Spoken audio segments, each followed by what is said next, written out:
Let you know why I am up here. I knew Jimmy since he was about this tall. He went to school with my daughter, Betsy Briggs at the time. And so I've seen him all this time grow up to be the great man that he is today. And I know most of you here know him.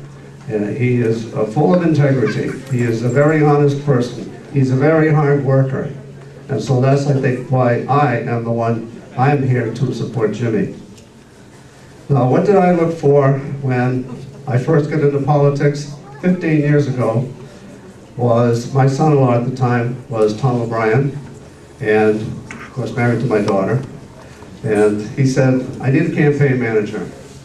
So he asked me, I said, okay. So we worked very hard, and he served as a state rep for 10 years. We got him elected 5 different times. And so the reason that he got elected all the time was he really serviced his area. He was a very hard worker, and people liked him.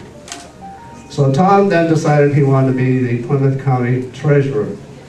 So he moved on to that, and the person on his campaign committee, whom I worked with a lot, wanted to take his place. Now this is down in Kingston, Plymouth, Halifax, Clinton, Middleborough, and so forth. That was Tom Coulter. Now Tom Coulter is the same as Tom O'Brien. Hard worker, works the area, listens to people, very honest. So I became his campaign manager, and he won. So that was good. I'm now 2 for 2. So I said, well, I'm going to retire because I've done this 12 years. By the way, my wife Marshfield was here. She was my, we were kind of co-campaign directors. So then I said, well, I'm coming back to Marshfield. And somebody then decided to run for school committee.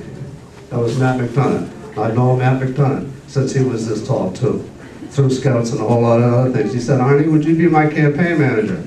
And I said, I really would like to retire. But then again, he follows in the footsteps of Frank Hines, Tom O'Brien, Tom Coulter, and so forth. I said, fine, I'll do that, Jimmy. Matt for you. And he won, so I'm 3 for 3, which is good. Now, I figured I wanted to retire, but I'm still campaign manager for Representative Tom Coulter. So Jimmy calls. And I said, Jimmy, you know, I got all these things to do. Jimmy said, well, that's fine. You don't have to do anything for me, but would you, do this, that, and so forth? I said, I can't say no. So that's why I'm standing here today, because I believe Jimmy is going to be a fantastic replacement for Frank Hines. And that's, and so, I mean, what more can we say?